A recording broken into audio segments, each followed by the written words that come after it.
Está sucediendo en realidad? ¿Cuáles son las repercusiones, las consecuencias que podría traer este ataque que se hizo a objetivos específicos, en realidad 3 objetivos específicos en Siria por parte de Estados Unidos, Francia y también el Reino Unido? Está con nosotros el señor Luis Núñez Bertoldo, él es analista internacionalista aquí en nuestros estudios. Gracias por estar con nosotros aquí en TV Perú.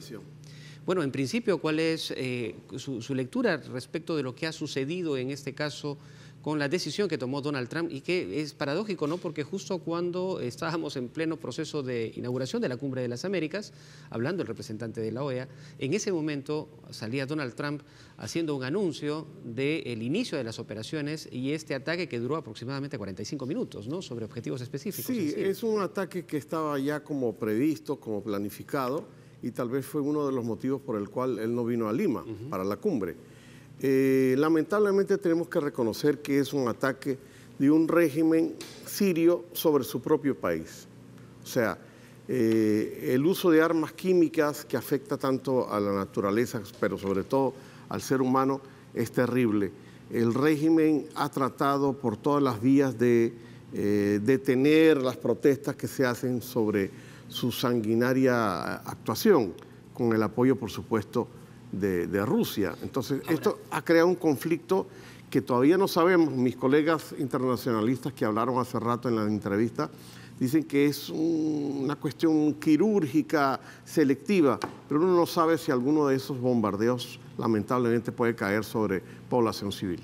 Ahora, lo que sí todavía no se ha terminado de determinar es si efectivamente se utilizaron armas químicas, ¿no? Hay expresiones desde, digamos, desde el punto de vista de Rusia, de que eso es totalmente falso. Había un proceso de investigación que se iba a iniciar y, sin embargo, se ha adelantado este ataque de Estados Unidos sobre Siria. Es decir, ¿eso está totalmente claro o todavía hay dudas al respecto? Hay todavía dudas al respecto, pero lo más probable es que sí hayan armas químicas en Siria. Ahora, la OTAN ha expresado que frente a una situación de esa naturaleza, el uso de armas químicas, es válida la actuación que ha tomado Estados Unidos y sus aliados. Así es. Claro, nadie desea bombardeos, nadie desea violencia, pero recordemos que estamos frente a un presidente Trump que es un hombre un poco bipolar en sus actuaciones. Miren, en el año y poco que lleva de gobierno, cómo se ha peleado con mitad de su equipo, su staff, sí, pues. Ha despedido gente. Es un hombre que no acepta coordenadas, no acepta, digamos, consejos de sus asesores, hace lo que le viene en gana. Mientras que tenemos en el señor Putin un hombre más ordenado, más prospectivo.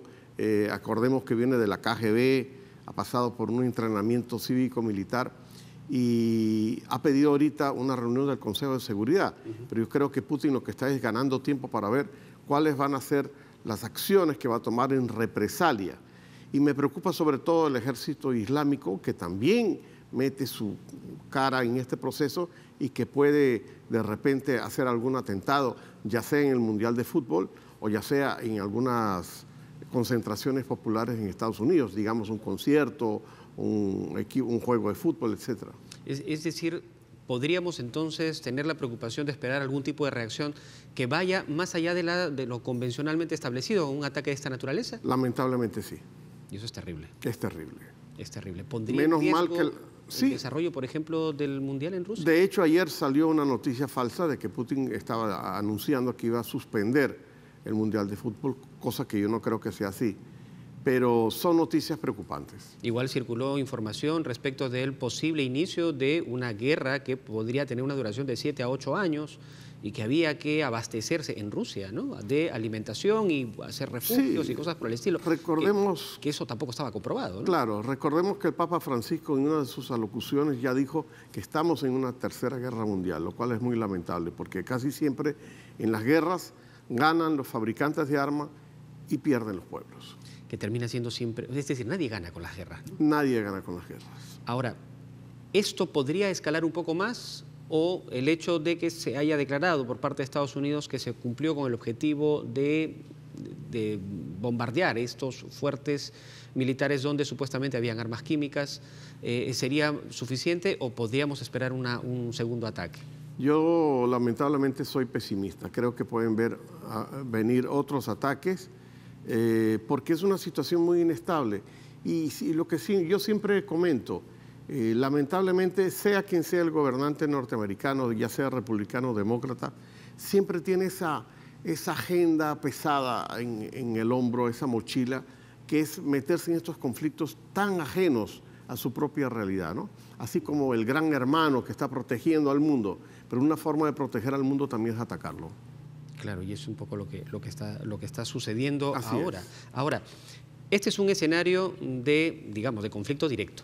Sin embargo, hay otro escenario en el que también Estados Unidos ha estado tomando decisiones que han movido, han impactado o de alguna manera han generado una preocupación respecto de cómo se desarrollan las economías en el planeta. Es más, China ha tomado incluso algunas medidas respecto de las decisiones que se tomó en Estados Unidos con los aranceles a determinados productos. ¿Esta intervención militar podría tener también algún tipo de repercusión que haga que China tome otro tipo de decisiones económicas? Definitivamente, lo que pasa en la parte política, lo que pasa en la parte militar, siempre va a afectar de alguna manera a la parte, digamos, sí, a la parte económica. Por lo tanto, podemos esperar problemas en las bolsas, pero sin duda China mira esto de costado y dice, aquí tengo una oportunidad para intervenir. Por ejemplo, la no venida de Trump a la cumbre le abre a China una oportunidad para mercados en América Latina, porque Estados Unidos empieza a ser visto como un objetivo de que no mira mucho a América Latina y China sí abre los mercados, el mercado de la India también para acá.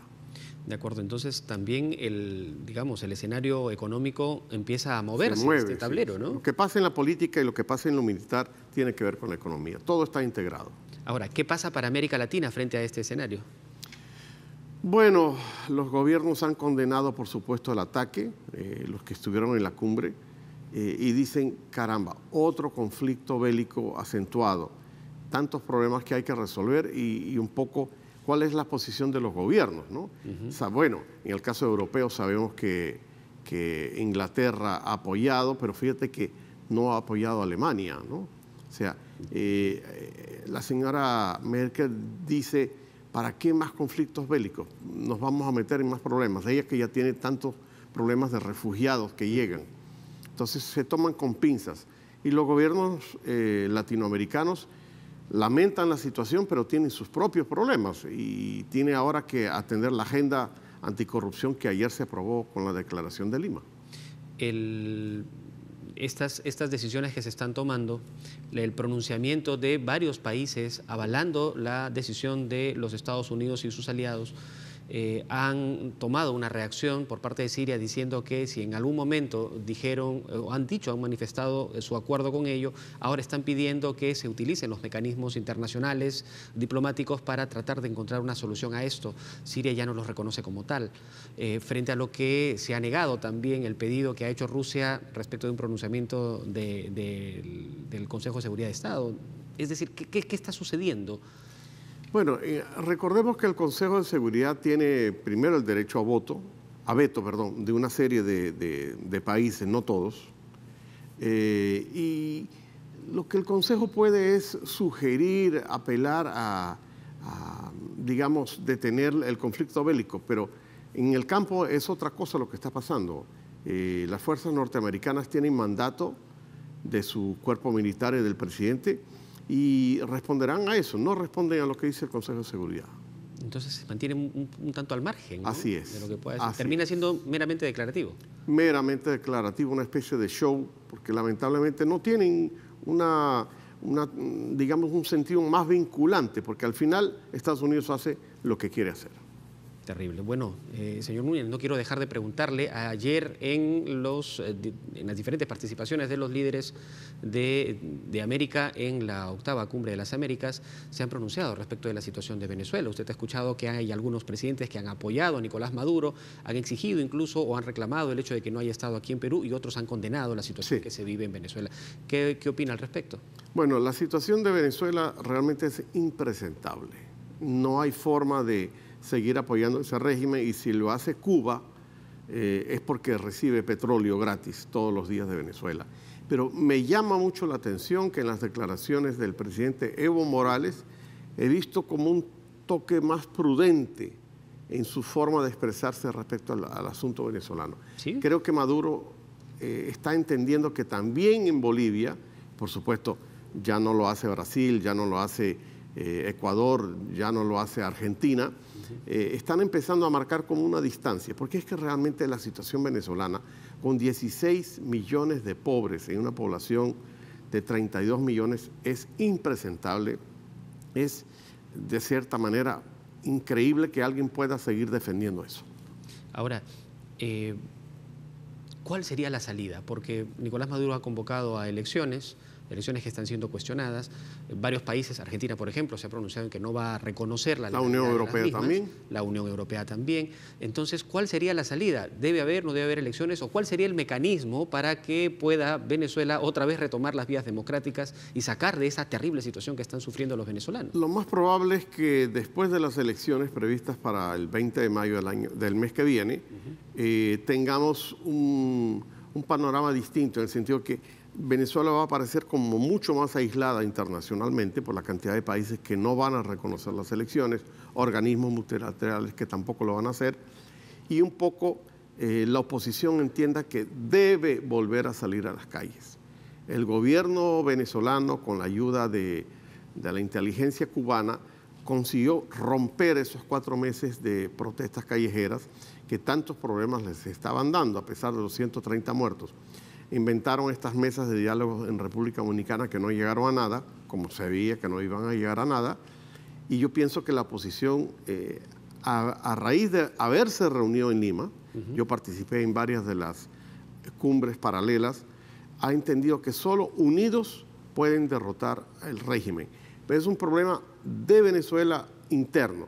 La cooperación internacional puede exhortar, pero el problema tiene que resolverse internamente. Lo que usted nos dice genera preocupación porque eso tendría un altísimo costo social también. Tiene un altísimo costo de vidas humanas, pero también he entendido en los últimos días que hay un fuerte descontento en los mandos medios de las Fuerzas Armadas. Los generales están muy bien pagados por el gobierno.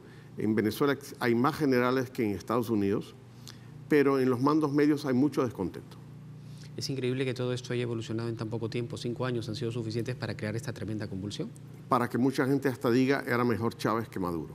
Terrible. Increíble la paradoja. Pero hay una fuerza.